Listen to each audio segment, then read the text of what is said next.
the whole enterprise we're up to is defining the mathematical language for various forms of physics and for actually giving us the tools to think about various concepts using mathematical language. And like, what specifically is the link between the math and the physics part? At what point does it stop being math and it starts being physics? That's a really great. I love that question. Well, so it's sort of funny that, like, I mean, on the one hand, it makes me think of the thing. There's a quote from Wittgenstein, which is basically that, the theorems of mathematics all say the same, which is namely nothing. Basically, all the theorems are sort of tautologies. Essentially, you're just putting things together that true is true is true is true. They're symbols that allow us to psychologically understand ideas using symbols that maybe have more meaning or make some meaning or connections between ideas apparent to us. Where it starts, so where does it stop being mathematics and start being physics? I mean, hang on. If you say that all of the theorems of math say nothing, then why do we? They really do. I don't know that they are. I don't think they are necessarily physics. I think they're simply like, math is like the language that we use to talk about physics. Physics is about the behavior of, physics is basically about explaining our sensory observations. Right? Now, there's a bunch of philosophical assumptions under that. For example, that my sensory observations, if I put those into some sort of a language, that you can take that language, process it, and it ends up meaning the same thing to you. But as long as we have the conceit that we can actually have any kind of shared meaning at all, I guess this is the way I see it. I would say that mathematics is the language that helps us to articulate and to then think about and potentially explain the things that we observe in the world. When you say that all of the theorems of math say nothing, what's an example of a theorem of math that is saying nothing? Well, let's see. So a theorem that says nothing might be a theorem that says, well,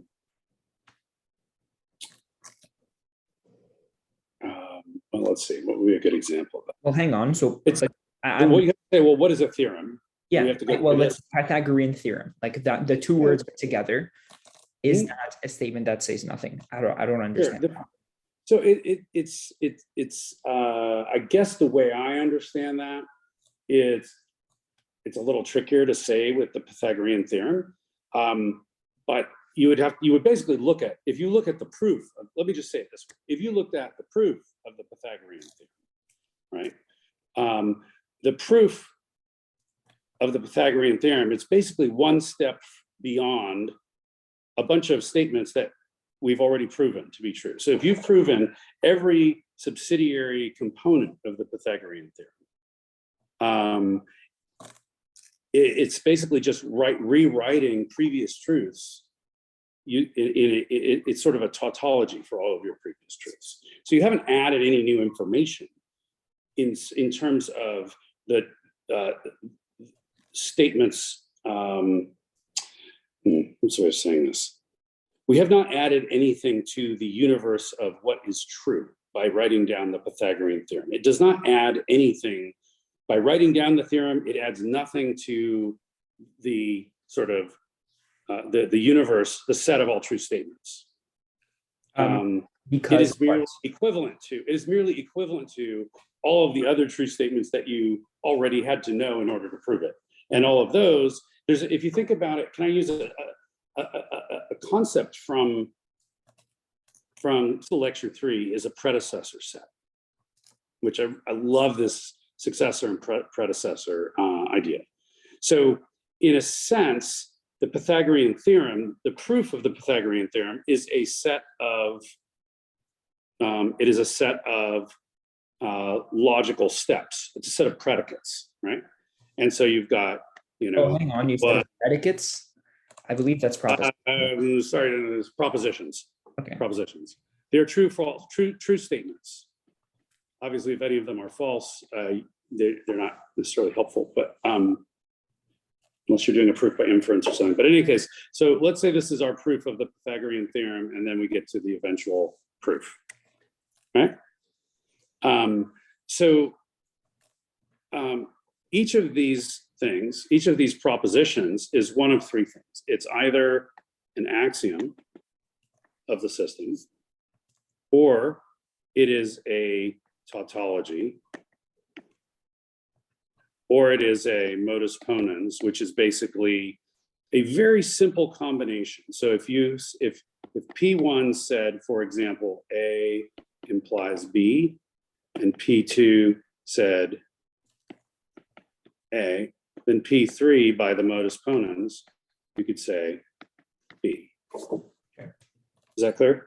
Yep. So that's the three. So A might be an axiom, P1 might be an axiom, and P3 would be a combining of these two axioms in a way that is beyond a tautology, although it is so close to a tautology, it basically is obviously true. It's essentially the definition of what this operator is a symbol for.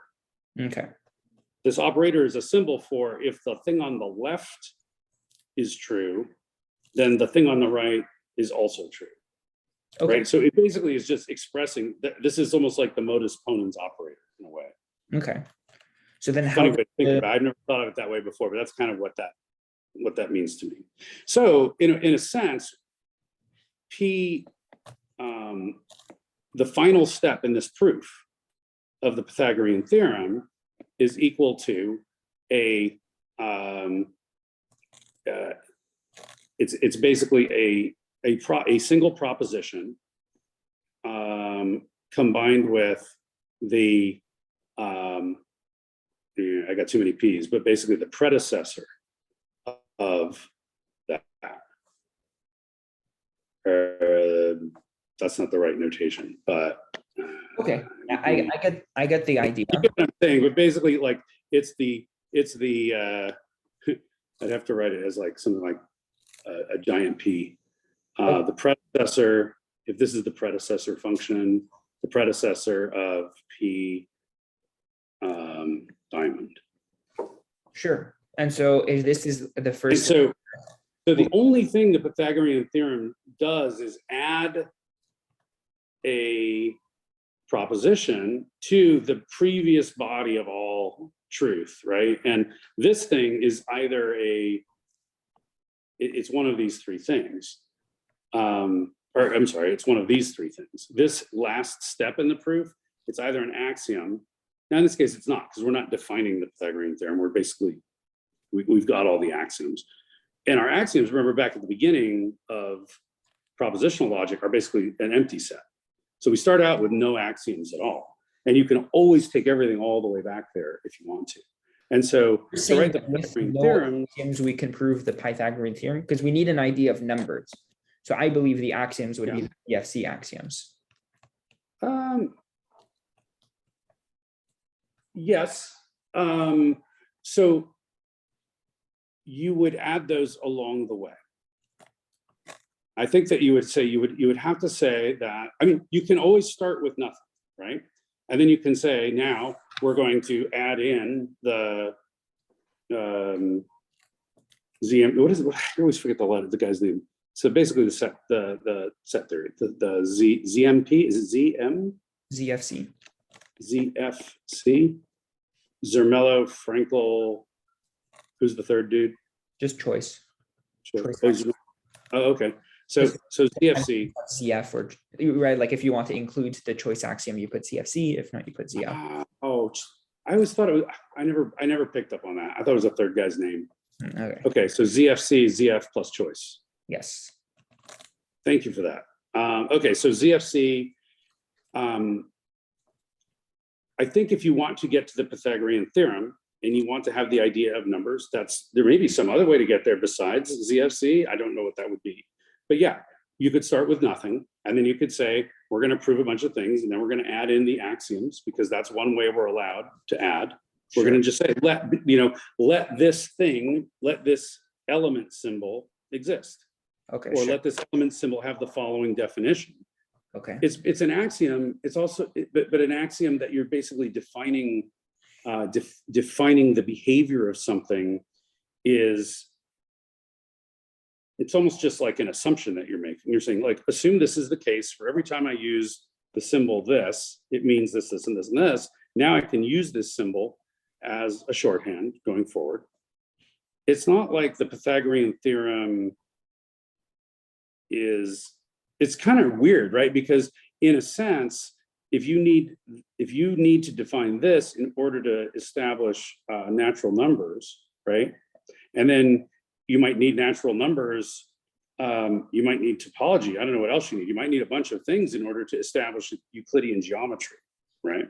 But once you've established natural numbers, then you can, because Euclidean geometry on day one, you start out, you're already in the world of natural numbers, right? You've assumed, like in a typical geometry class, you're not going and having to invent natural numbers. You're always coming in with a bunch of baggage, right? Like we all do in life. Yes. So yes, every math class I've ever had comes in with a whole ton of baggage. And even this one, on day one, we started having to, when we defined predicates, we said, well, it's a function of certain variables. And like, well, what's a variable and what's a function? We basically said, well, let's set that aside. We might come back and define it more thoroughly later. But for right now, the intuition will have to be enough. Okay, sure. And so okay, that's an insightful deep dive into this statement by Wittenberg. And so how does the story continue? Yeah, Wittgenstein. Lecture three. Oh, frick. Really? Wittenberg, I don't know. There must be a Wittenberg who's a famous philosopher. That sounds too good to be true. Probably. Too good not to be true. Wow. Huh. So Wittenberg, Wittgenstein. Yeah, Wittenberg is a town in Germany, huh? Yeah, anything with Berg is a town, right?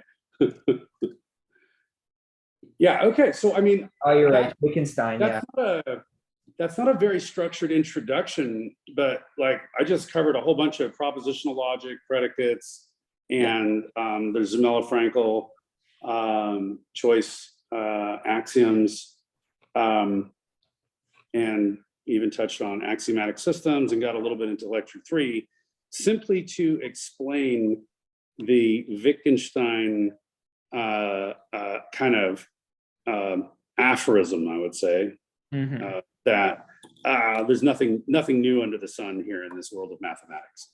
Okay. So it's not new, but that's just like saying, that when Homer Simpson invented the word dough, that wasn't new. People have been exclaiming things like that all the time. Yeah. But it was new. It ended up in the Oxford English Dictionary. That's how great it was, right? So anyway,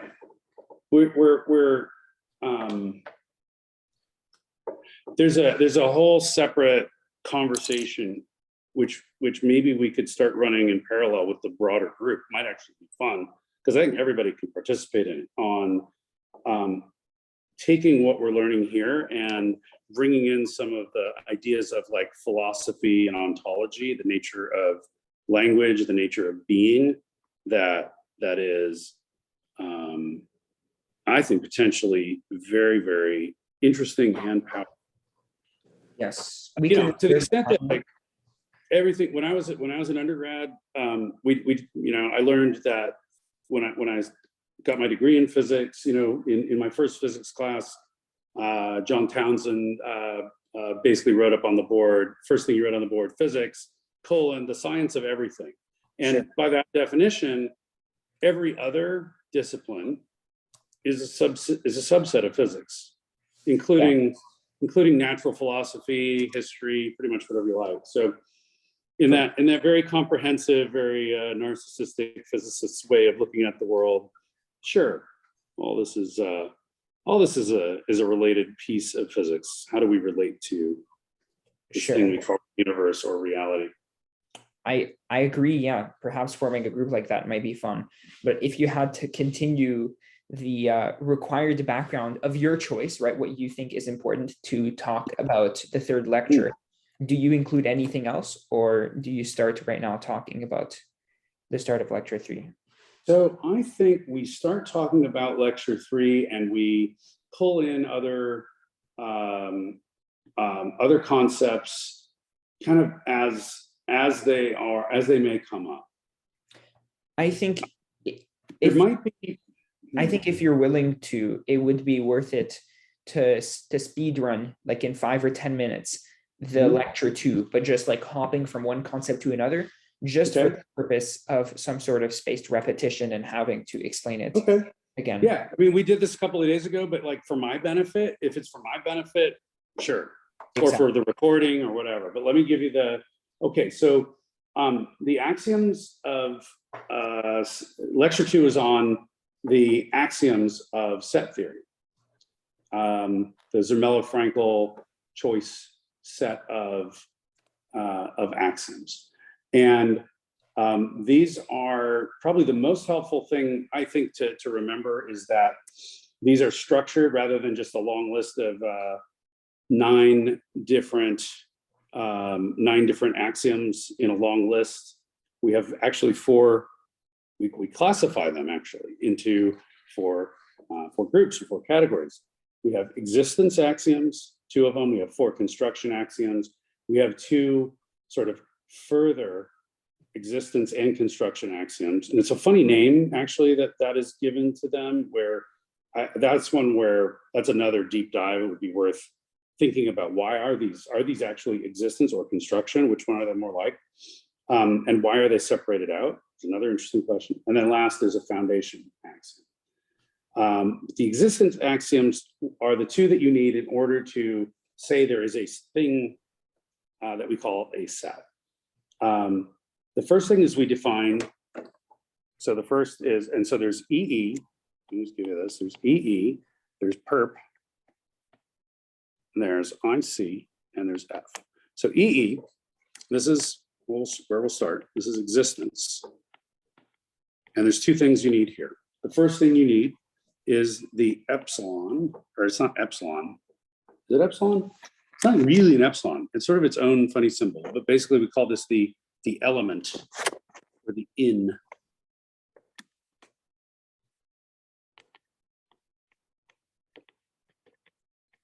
The in symbol.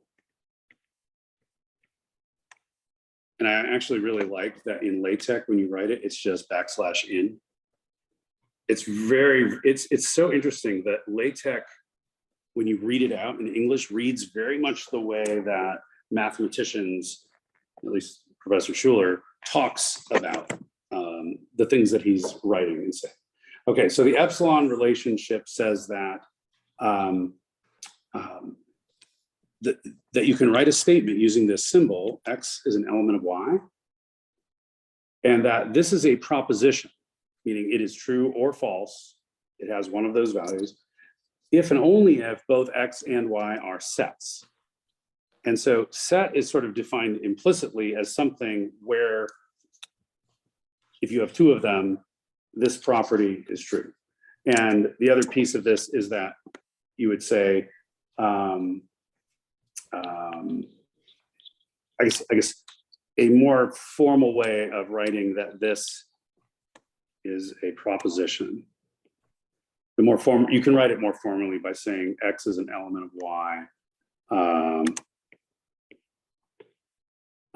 or not. Okay. X element of Y, right? Something like that. It's not a 7, but it's a whatever. It's a not symbol.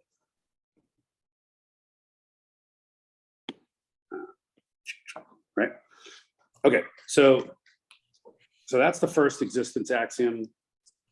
Any thoughts or questions on that? I mean, we could spend a lot more time on it, but I don't think we're going to. Would, yes, but in this case, we're we always can. We always can. We can always find, like, every one of these has got its own new depths. I mean, I would just put one little plug here that we did an exercise when we first did lecture 2, you, me, and Jay, a few weeks ago, where you made us take these one at a time. We started with existence, and then we added the empty set, and then we added the first of the P's, which is the axiom on parasites. And now we said, okay, now let's say you only have those three. Like, what can you do? What can't you do? And then what if you add one more? What can you do? What can't you? Like that exercise of saying, why do you need more? What is it you want? What is it you're trying to do? And what does that next thing allow you to do? That was one of the most powerful learning experiences I've had in a long lot of decades of life. And certainly one of the most powerful in this course as well, because it was like,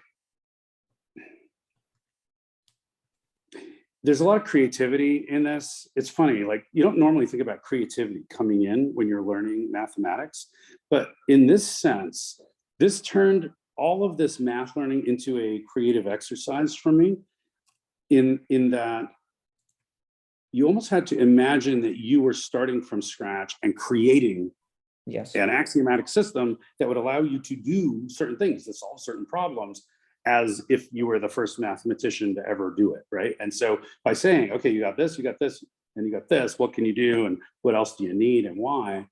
You know, it puts you in the position of kind of taking your intuition and like saying, kind of, okay, set that aside and actually look hard at it and figure out what are the boundaries.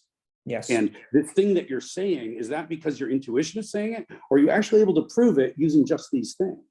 Yeah. Right. Because we do this all the time. I mean, things like, you know, just counting 1, 2, 3. I mean, how many, 3-year-olds are there in the world that don't know how to count to 5? I mean, they don't, like every 3-year-old does. Like every, I don't know how old you learn to count. Probably, somewhere in your 2 years old, right? I mean, shoot, even like there's even some animals that can count, horses or whatever. They have some limited ability to count by tapping the ground with their hooves, right? Whatever. So, counting's like a really basic thing. And yet, like, every math class I've ever taken has always assumed the existence of like numbers and things, like, because we don't have time. I've always heard rumors that like you could prove these things, but like, why would you bother? Yeah. And so far this course has answered that question of why would you bother in spades, because once you start saying, well, gosh, what else do I take for granted? You realize that like, it's kind of like it's turtles all the way down. You just keep going and going, and you see, gosh, I take so much for granted. And then you get down to a certain level where you say, okay, this is, if it's not bedrock, it's pretty darn close. And now you're starting to build with a lot more like vision and appreciation for like, for your building materials, I guess. Okay. Right. Anyway, enough of that. Oop. Crud. Undo. Can I undo that? Let's see. Oh, I did. Hooray. That was cool. I'm going to get rid of that. Okay, so we've got element, and the other existence axiom is the existence of the empty set.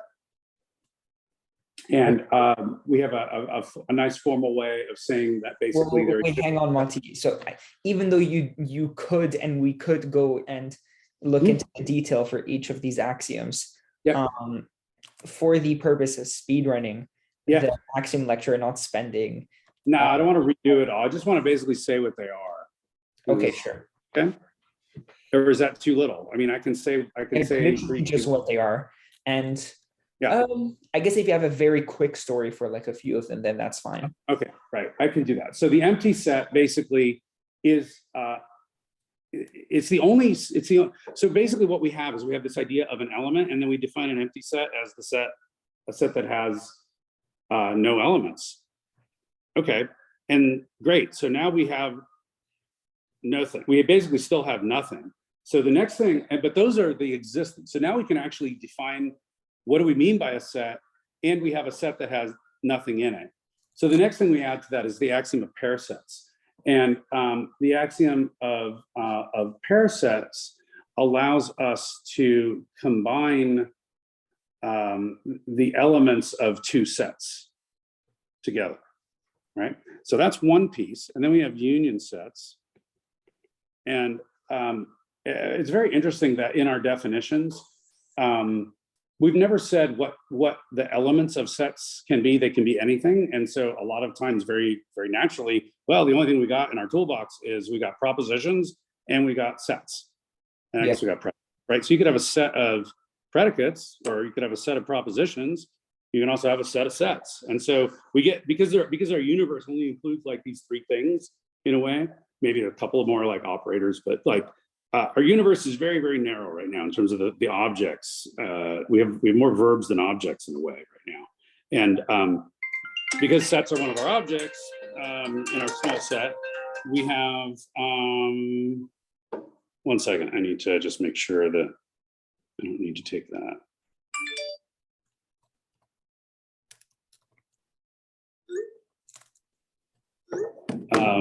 Okay. Because we only have a handful of nouns and one of them is sets, it's just sort of obvious that we end up with a set where its elements are also, you know, sets, things like this. You know, if we have an empty set and we have the element, we can have a set where the element of the set is the empty set. Sure. And we can have a set where its element is the set of the empty set. Right. So this construct comes in a moment, but this is the kinds of things when all we have is EE that then we can start to do. And so pair sets and union sets are axioms that allow us to combine and collapse the braces on these things. Okay, next we have the axiom of replacement. And by the way, if you even just want to name the axiom and then, or name them, and then even that's fine. Because I know that, like, obviously having the chance to like deep dive into each axiom and come up with these theories is like extremely useful. But for the sake of getting on to lecture 3, right, and spending a majority of our time on lecture 3. Agreed. Well, you know, you keep asking me for more on the earlier stuff, and so trying to figure out what you mean by more but not too much is tricky. Okay, so I can just name them, but you asked for some insights along, you know, a few comments along the way.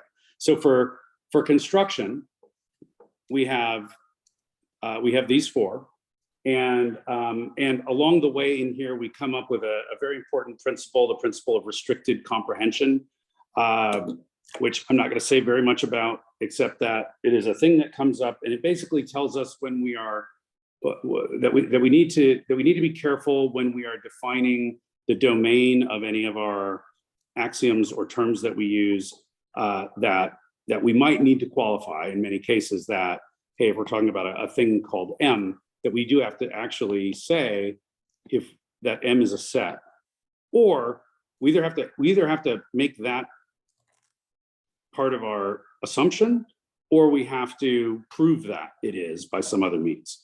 So later, when we get to saying something like A plus B, and we try to define this thing plus an operator, for whatever it means, doesn't matter, either being able to prove or to or assert that these A and B are sets or spaces or vectors or whatever they are,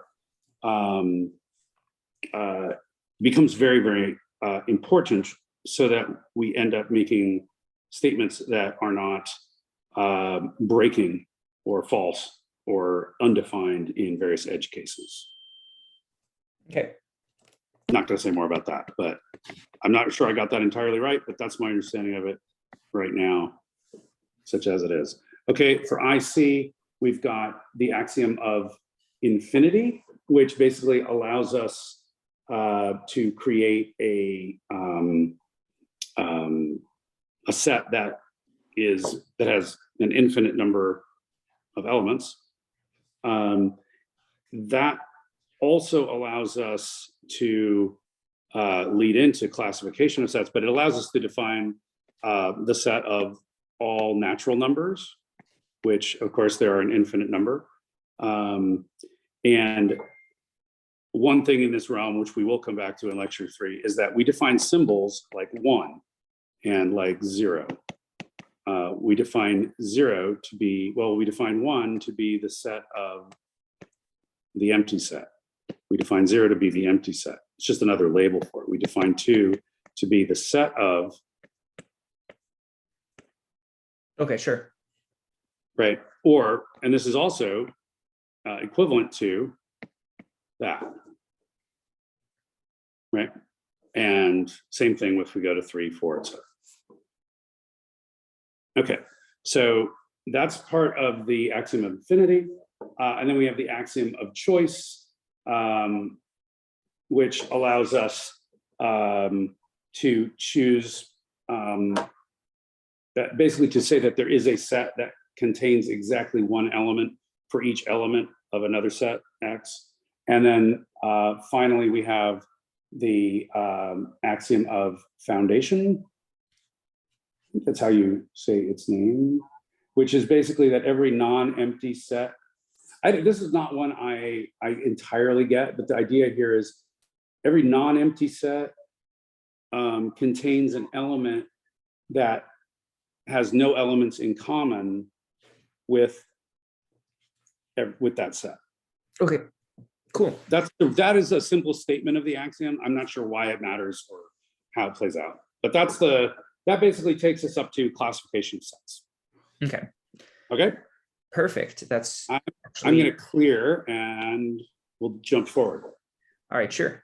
Do you want me to copy paste the topic list in the chat? Oh yeah, sure, go for it. That'd be great. Okay. All right, but I have it in front of me as well. Oh, so sure. If it's not necessary because I've got it on my okay. laptop. Then let me not do that then. Okay, sure. Then you are free. Okay. Let me ask you a question about. So first of all, a question about the topic list. There are a lot of these topics that I think are more interesting than others, and there's an awful lot of them. And I guess my question is how important or valuable do you think it is to actually try and like hit all of these at some level versus picking and choosing? I feel your intuition? The intuition for me is that this is more of a guide for me of potential areas where I can probe see if you fully understand.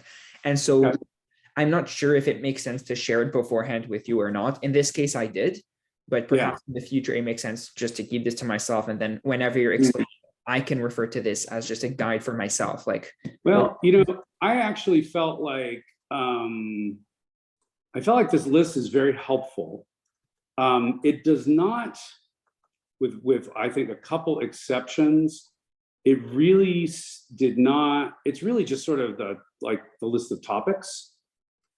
At least the one I have here. There might be a different list that had more, but there are some at the top part of this. There are some things that are written like questions, which are probably I guess they're helpful in a different way.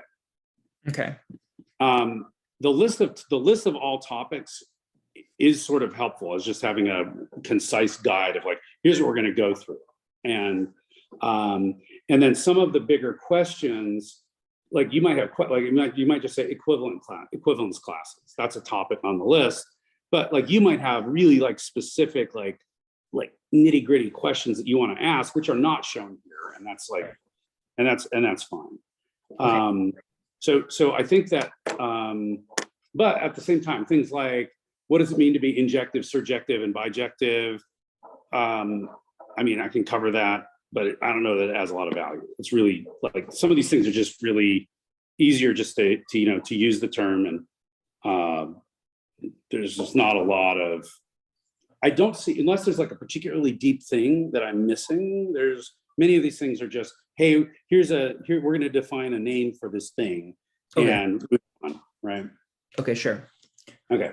Or maybe there's one thing about it that's important. Like it's most important that we use the term bijective to define what is an equivalence relation. Sure. Right. So. Okay, sure. Makes sense to me. Up to you on how you want to approach explaining. All right. Well, let's just go. And I'm going to use my judgment because we already started on a lot of the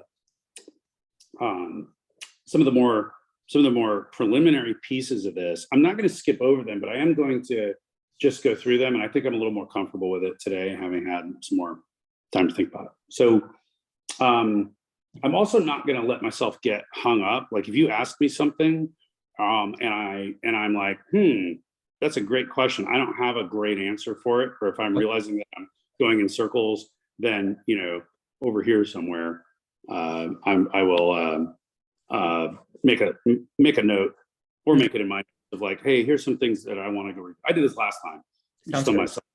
And, the one I really didn't get is, and I would love to come back to is, well, what is an example? Do we have an easy example of something that is not a set?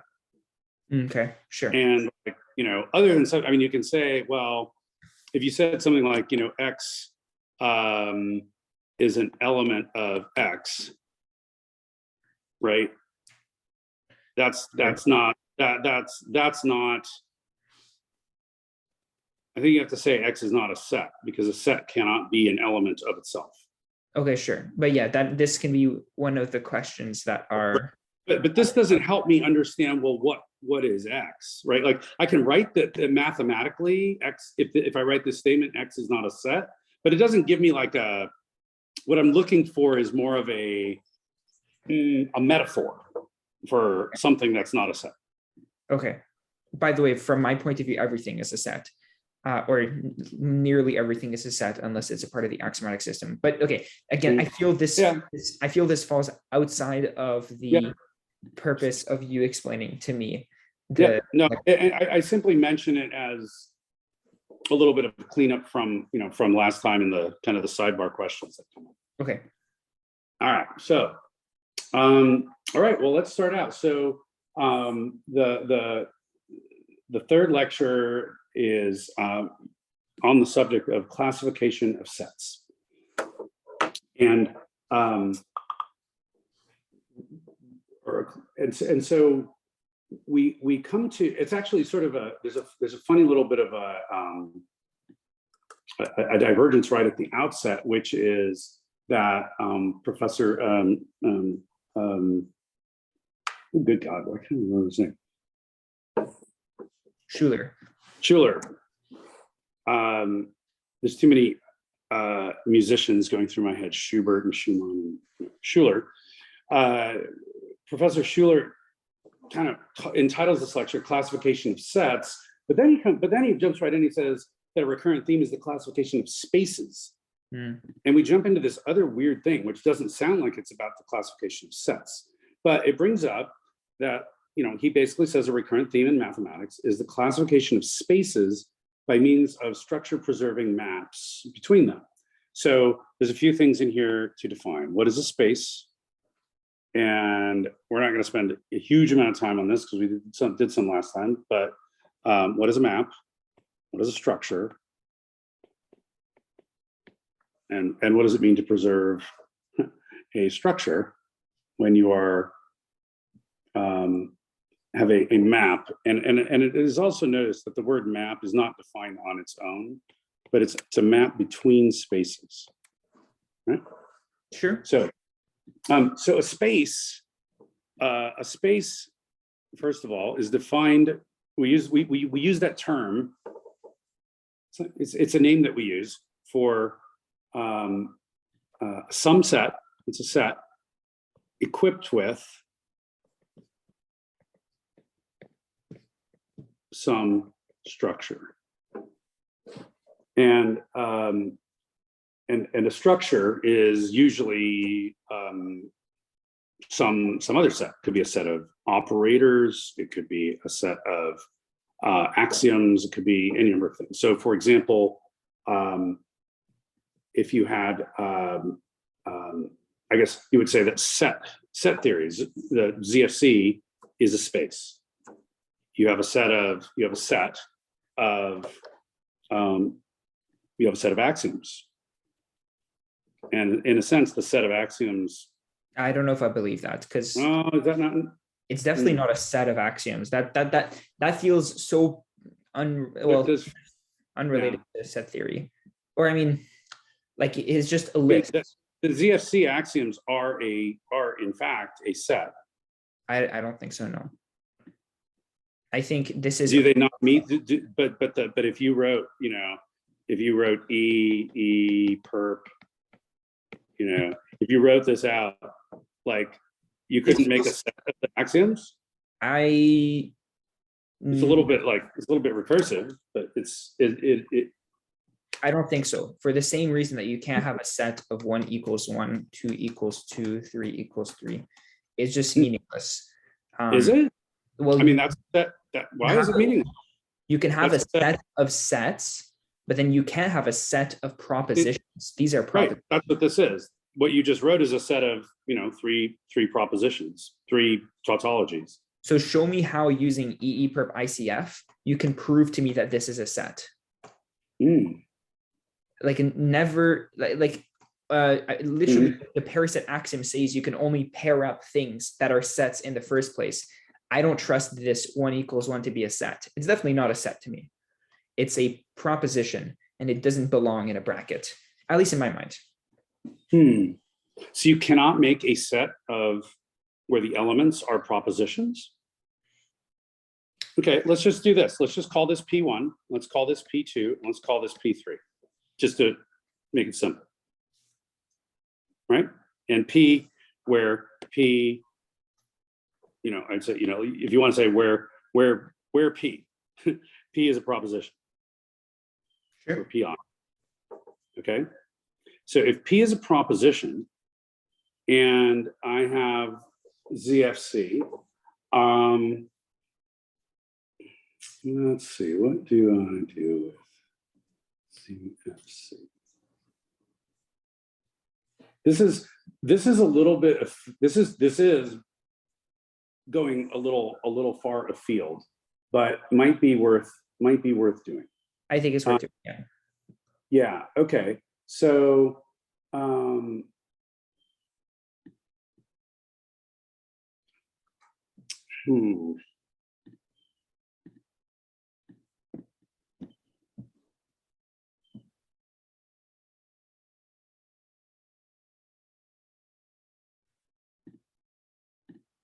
So we cannot actually write, if we call this S, let's just say, right? So we can't actually write P1 is an element of S as a proposition, unless we'd say this is, you know, not defined unless P1 and S are sets. That's right? the axiom, yeah. Okay, so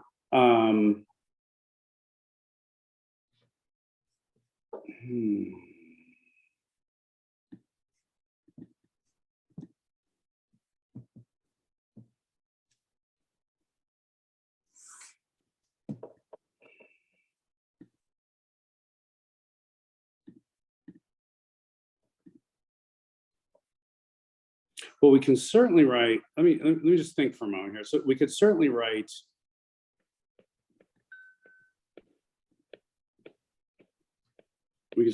this, right?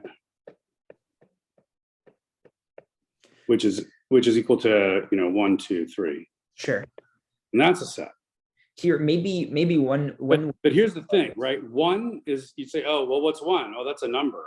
But a number is just a symbol we make up to mean this thing, right? Sure. Yeah.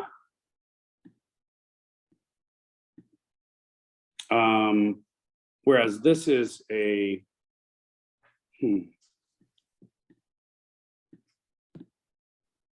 so a set, an element of a set cannot be, an element of a set must be a set, is basically what we're saying here.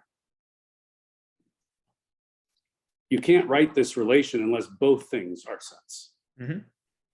That means that every element of a set must also itself be a set. You cannot have a set unless every element of the set is itself a set. Wow, that's a very big implication. I always thought a set could be just a set of anything. So an axiomatic system is not a set. Definitely not, no. I mean, this is the difference between naive set theory and ZFC set theory. Naive set It would theory, be really useful if axiomatic theory were a set, because then I could have an axiomatic system. If I have an axiomatic system 1, and then I had an axiomatic system 2, and these things, if you could express this as something like this, as a list of axioms or a list of propositions, right?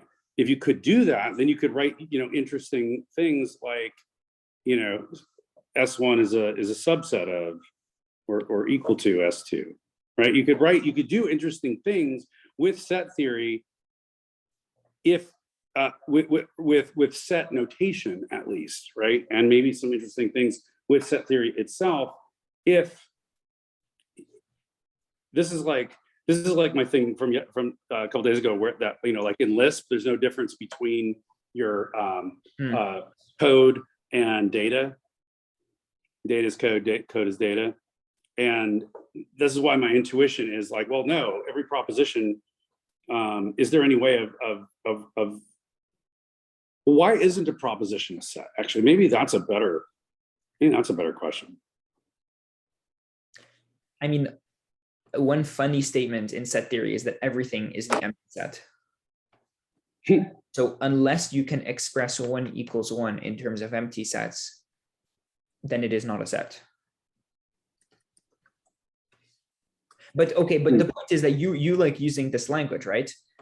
For things that are, I mean, in here we agree. Well, 1 equals 1. I mean, you could actually write 1 equals 1 as the empty set, equals empty set. Yeah. The trouble is the sign equals, which eventually reduces down to this thing, right? With the definition of equal. Yeah, we haven't defined it here yet, but what we would say is, but we could probably define, it doesn't have to be equals. It can be, some random, Greek letter C or something. We define an operator, which we can later call equals if we want, which would basically say you could use the, which axiom would you use? Would you use the axiom of replacement, perhaps? The point is, the original issue is that you want to be able to write statements like this using set theory language.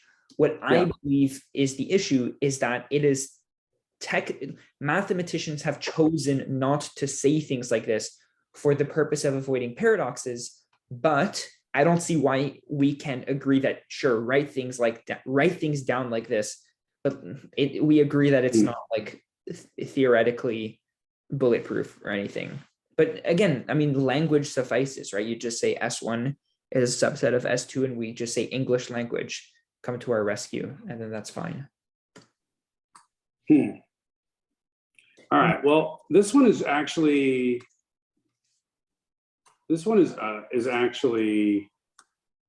I think this one is worth my digging a little more. Okay. I would like to prove to myself that you're correct, or that I'm correct. Yes. Or that we're both wrong, or that it depends, right? Like, can a proposition be an element of a set? Sure. And that would mean that a proposition is itself a set. Okay. Yeah. And is there any difference to write? You can, and of course, there's no difference to write this versus just writing this, right? Because now you have a set with a proposition in it, and that's what we're trying to get at anyway. So I was going to say, like, well, that intuition doesn't help. Exactly. I believe this to not be a proposition, but yes, let's reserve this. Wait, you believe it's not a proposition or not a set? Oh, sorry, not a set. I'm sorry. Yeah. Okay. We'll reserve that. All right. So that's great. We will reserve it, and let me erase some. Okay. So, and then a map. We should. I just want to touch on. I don't want to go more on to this stuff. This is taking us kind of in an interesting place, but again, oh, it's cool. I like it. It's just if we're trying to cover it interferes with coverage. Yes. All right. So a map between spaces is the next, the next, I think, really critical idea here. So what's that? So what's that? So a map is basically a well, we often write it as, like, let's say phi is a map from A to B. That's how you would read this notation. What that means is that phi is a relation. You could also write it as phi AB, which is, but basically, or you could also write this as phi A equals B. All these things are equivalent. Oh, we also have to say that A maps to phi A. Right. So what this says is that a relation is it is a predicate of two operators. And right. And or a predicate of two, not two operators, two variables. Two variables. Okay. And so it's basically a relation, so that for each A that's an element of A, there exists exactly one B, which is an element of B, such that, how do I say exact? I think is that exactly one? No. Is there a symbol for exactly one? I'm not sure. That's the one. Yeah, you got it right. Oh, really? Okay. All right. Well, that's good. There exists exactly one B, which is an element of space B, such that phi AB. Sure. Okay. And so a good example of this, just a very easy example, would be like the identity map. So if you say A maps to A, or you'd say the identity on A is basically defined as A maps to A, and any element A of set A maps to itself. Right? That's the definition of identity. It's each element of the set maps uniquely to itself. Okay. So, a set? I'm sorry? Are maps a set? Are maps a set? Yes, actually, because they are, I guess you would say that a map is the collection of, it's these pairs. It's basically it's the pairs when they're written this way. You can make a set out of all of the kind of the two sides of the map. Like a hash map. Yeah, exactly. So you can, because each element of A, you can do it because it's defined that there is exactly one B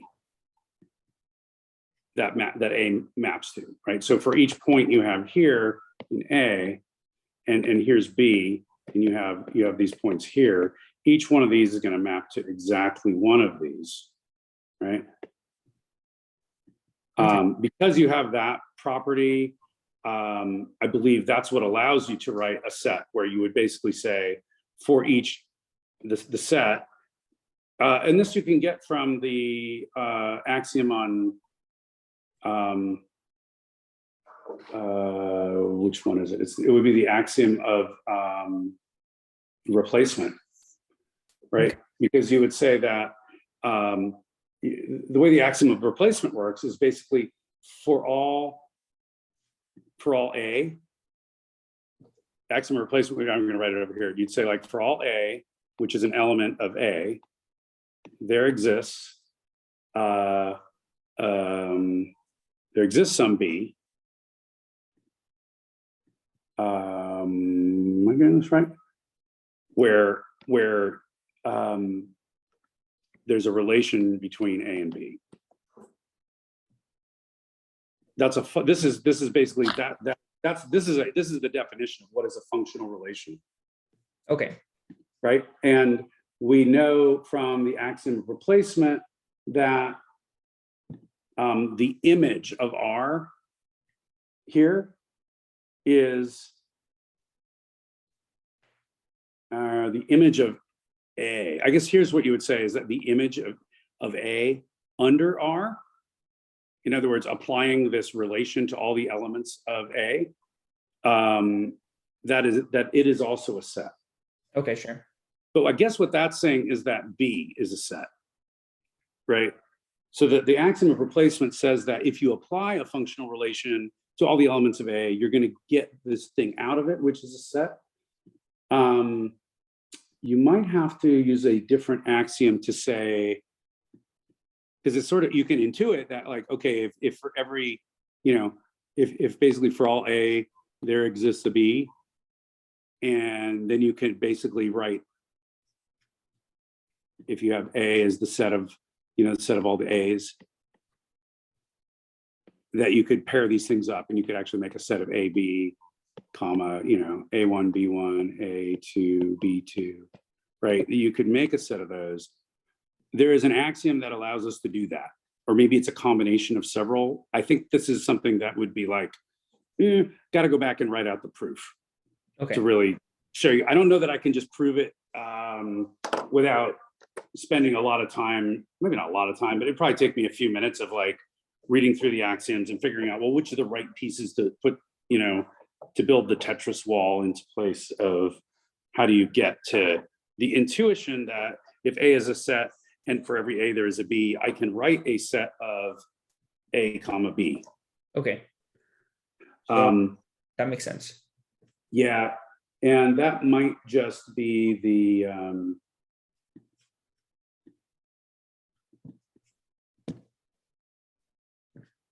might be pairs. It might just be pair sets. It might be that. Maybe this is, maybe we can think about it some other time. But if you have because we are talking about ordered, we are talking about ordered pairs here, and that's kind of what the pair sets axiom is about. Is that for all X, for all Y, there exists an M such that you're using. Yeah, there's. I think there's a way to do that. Okay, sure. I think I would be pretty close to it, but I'm not going to formally. Sounds good. I'm not going to satisfy you formally right now, because mostly just because of time. I think I could without that much trouble. Okay. So a map has there's various things we can say.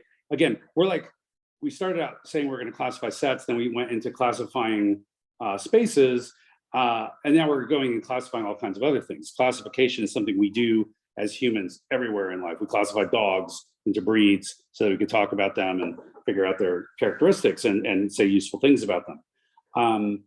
We classify maps into maps that are injective. That's a property, that is the map where if you make the map of A1 equal to the result of the map applied to A2, that implies A1 is equal to A2, right? That's injective. The map is surjective if hang on. So you're saying that we're classifying maps. To be honest, I've never heard of that.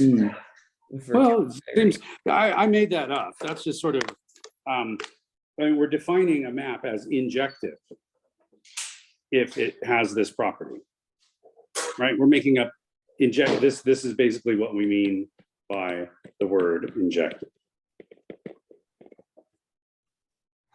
In other words, we have the set of all maps, and here we have the injective maps, right?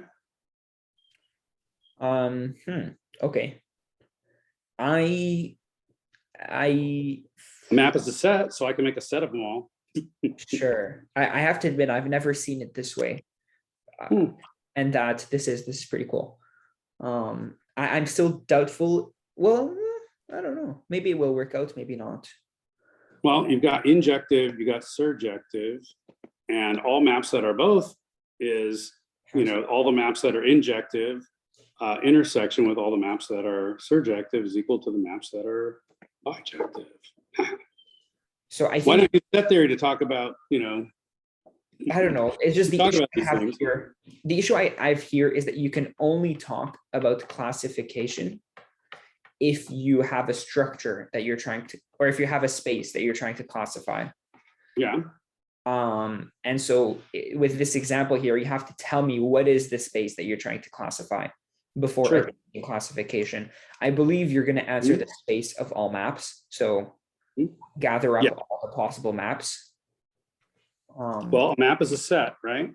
Yeah. So if a map is a set, then I can say, you know, I have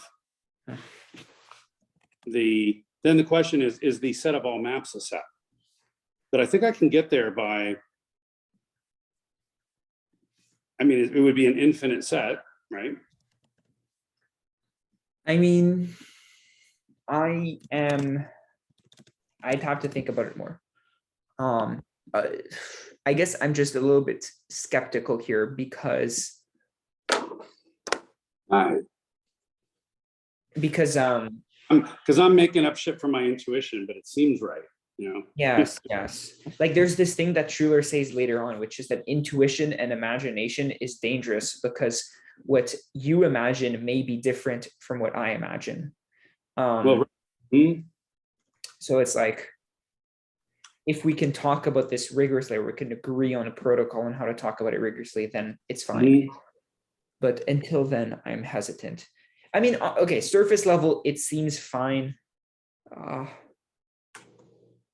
Well, right, but like what you're saying is, okay, seems fine on the surface level, but Monty, like, I want you to prove that to me. If you want to use terminology where you're talking about, you know, maps, is it okay? You know, is it legit to talk about the, you know, the set of all maps? This thing here. So I think I understand now why I'm skeptical, which is that you said it, right? A map is just a set,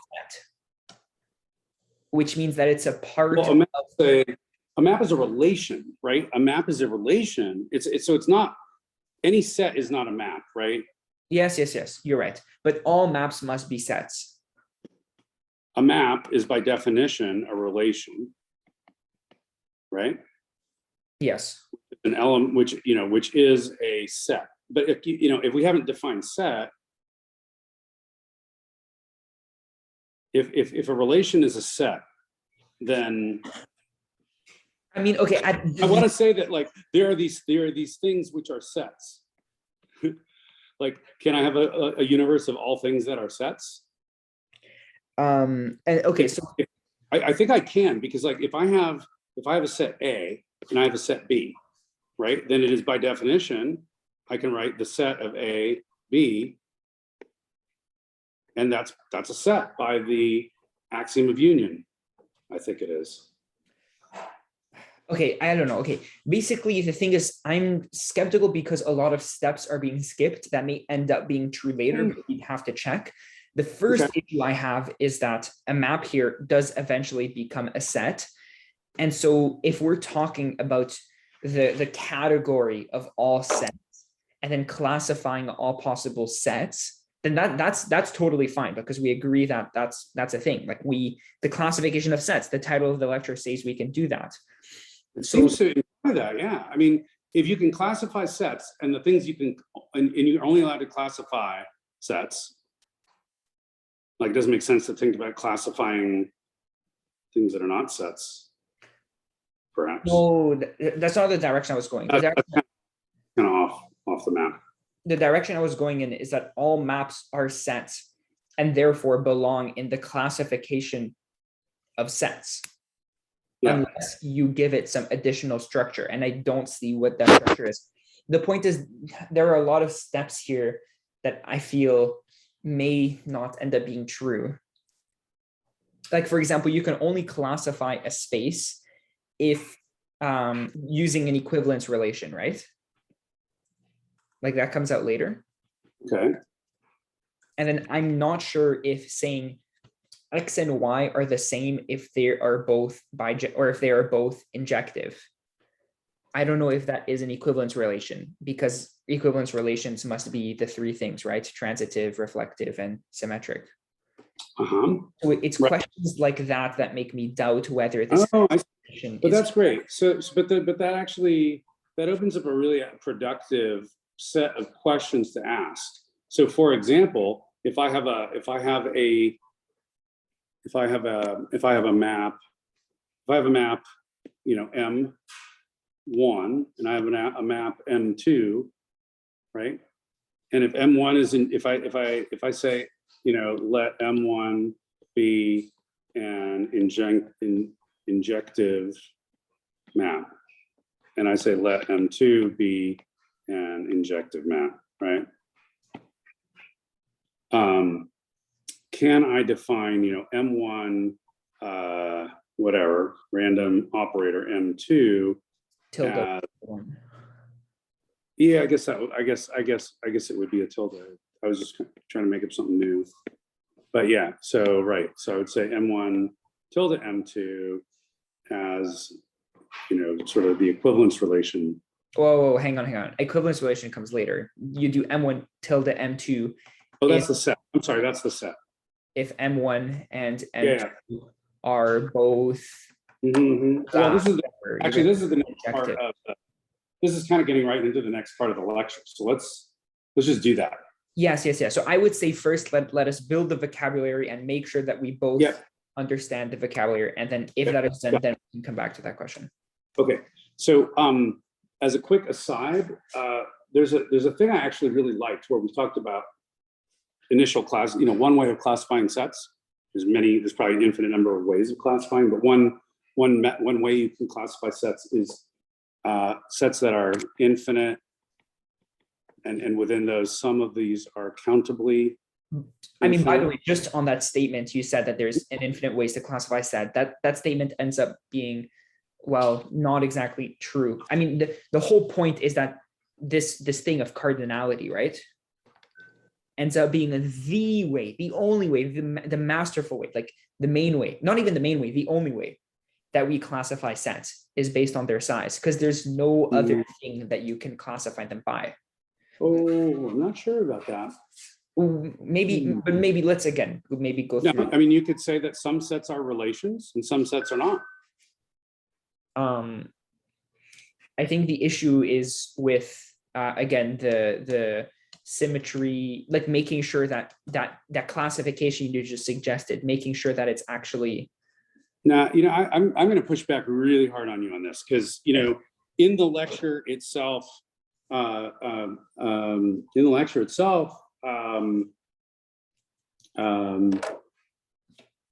Professor Schuler talks about classifying classes. You can reclassify and regroup things that are there. Like in the class, we can group male and female. We can group teacher and student. And he actually, I don't know if he says that there's an infinite number of ways of doing it. People with blue eyes, people with black eyes, people with gray eyes. You know, you can. He's using this term classification basically as sort of any way that you can define an equivalence relation among the elements of your set. And the elements of the set might be the students or all of the human beings, you know, in this room. He had no trouble at all applying all these concepts. There was no barrier, hesitation, and I don't have any either. And so I'm running into a bunch of resistance from you about it. And I honestly think that that's fine. It's actually really healthy. Okay, yeah. And I think that it is the intuition is actually informative rather than distractive. Okay. At least for me. I don't want to, it is still very important, I think, and I think you're very right about this. It's very, very important to say that, well, we don't want to just make a statement like you were not happy with the statement I made before where I, you know, had injective and surjective, you know, and I make a Venn diagram and here's bijective. Right? But actually, I bet you this turns out to be a perfectly fine way of talking about you know, all relations. And there's a reason that we use this notation like in every other math class where you would talk about these concepts, because it actually is like it actually has the correct sort of all the theoretical underpinnings. And I don't think it's much more, really. It's not like it takes much more than what we've already done. So I do think that like the countability of sets is one way of classifying sets, but I don't think it's the only one. I do think there are an infinite number. I think the point is that you want to avoid a scenario where elements are left unaccounted for. For example, you might have a map that is neither injective, neither, Right. and then that's the problem. Whereas with countability, you're always going to have all of the sets that have cardinality 1, all of the sets that have cardinality 2, all the sets that have cardinality, blah, blah, blah, blah, all of the sets with cardinality isomorphic to N, all the sets with cardinality isomorphic to R, and then you are done. Like sets will be forced to be. But you actually have to prove that. That's part of the issue is that you have. So let's call this I and let's call this S, right? And let's call this, X, which is the set of all elements in I, the set of all elements in S, and the set of all elements in X. It actually goes directly to this concept, right? Now, what you're saying is that in these cases over here, you're saying that you actually want to prove that X is the empty set. In other words, you're collectively exhausted. This is X is the empty set. Yes. And this is actually I intersection S is the empty set. That's mutually exclusive.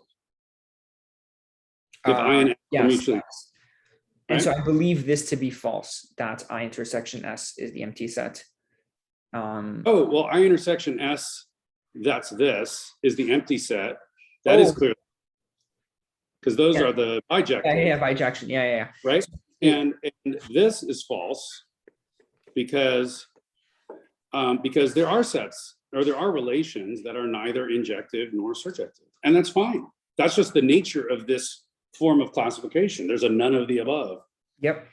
But when you're classifying by, infinite or finite, there is no other. You're actually assuming or hypothesizing that every set is either infinite or finite, or at least you're stating that. I don't know if that's proven. Yes. It might be proven by the definition of the term. No, I believe it's quite a difficult proof, but the point is we say that sets are classified by their cardinality. And that is like a thing that is just, yes. It's not the only way, but it is certainly a very important way of classifying. I would argue, no, well, that's the point. It's the only mutually exclusive, collectively exhaustive way of classifying sets is based on their cardinality, nothing else. What about whether a set has any elements? That's a way of classifying sets. You have the empty set and you have all other sets. They're mutually exclusive, they're collectively exhaustive. Although, therefore, the statement is not true that there is only one way of.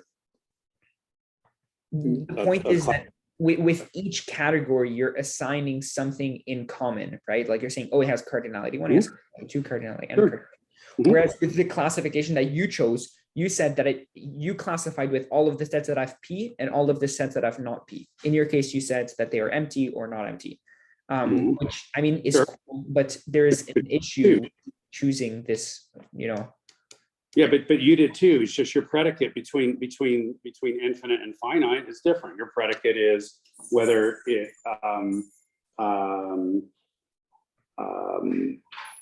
whether there exists a proper subset that is isomorphic to itself, or you could say if it's isomorphic to the set of natural numbers for some n. Not isomorphic to the set of natural numbers less than or equal to n, you should say. The set of 1, 2, 3 to n. Okay. Right. That's the predicate that defines this. That's one way of writing it, and this is actually equivalent to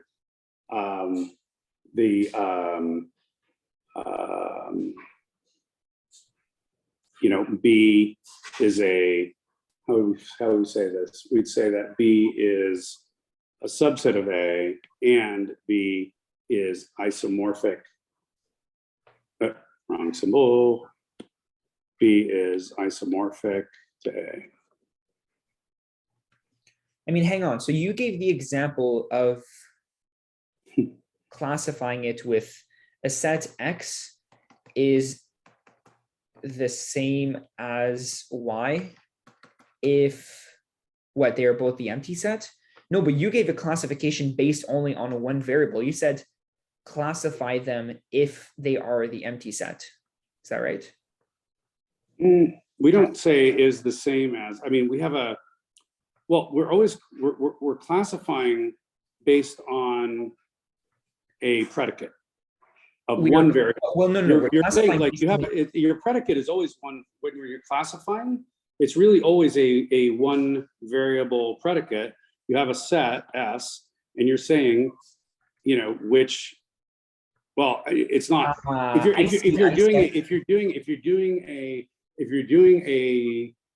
you're classifying into two groups, you know, a left shoes and right shoes. If you're classifying into two groups, then you're always going to have a predicate that tells you which group it goes into. So yes, you're right. I believe the issue here is that the two types of classification we're talking about are different. I'm talking about classification from an equivalence relation. So Sure. A and B are the same.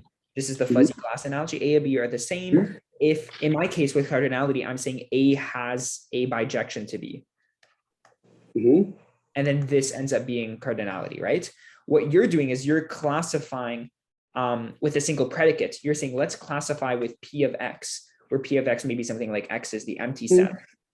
And so I believe both intuitively feel like classification, but if we're talking you understand that there is a difference between the classification on the right and the classification on the left. No. Which is fine. I think the right is a special case of the left. You mean the left is a special case of the right, you mean?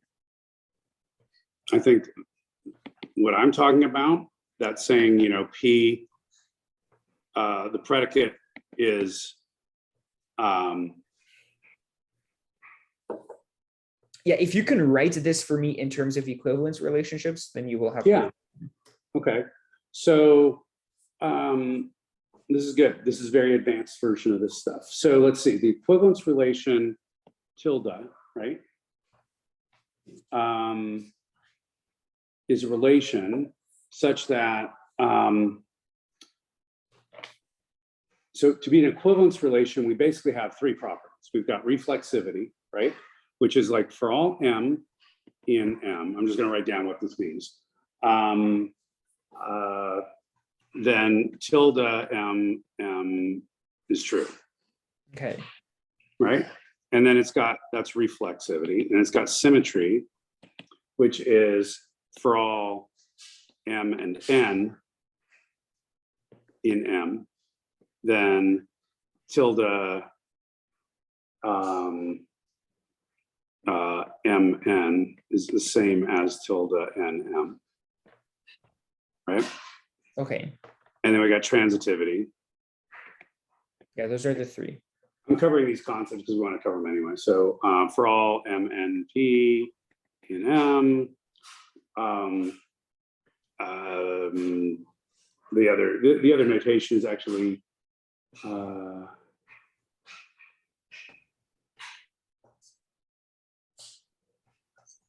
do you write transitivity? I guess you would say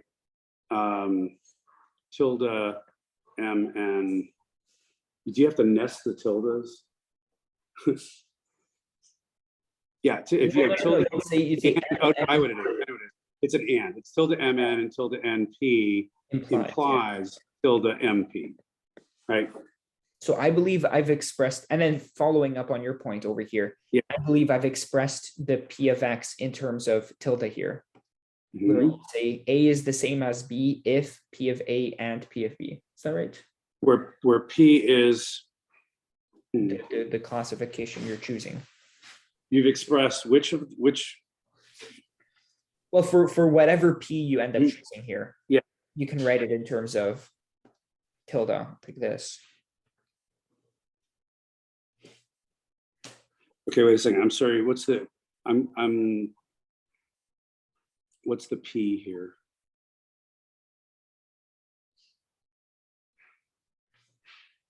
You're basically saying tilde is your predicate of one operator. I mean, Tilde is the classic equivalence relation.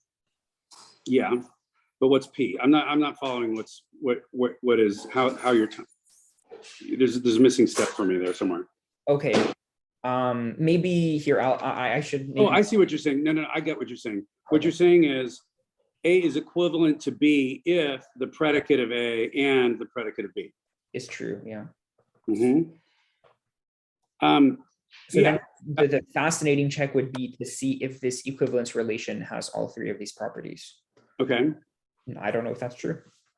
It might depend on, would it depend on the predicate? I don't know. But I'm not saying that this is generically true for any predicate necessarily. It might be. Oh, it's definitely not. No. Oh, you might be forced to say that, unfortunately, yeah. Well, if you're saying actually that this is, if you're saying that this is true, wait, are you saying that this is true? No. I'm saying I'm not sure if this is indeed an equivalence relation. We have to check it by doing You're this. not saying that, you're not saying what is an equivalence relation? No. This PA and PB, you're saying? I'm saying it might be an equivalence relation. I see what you're saying. Yeah, so you said P of A and P of B implies A 12B. That's the proposition? Sure. So hang on. It was just kind of backwards for me because it's really like this is sort of the starting point. Right? Yeah, no, you're right. Mm-hmm. So is it an equivalence relationship? I don't know. Okay. Well, let's take a particular P. P of X is equal to. Oh, but hang on. We agree that you'd have to prove that every single P. In order to do what? In order to say that these two notations are equivalent.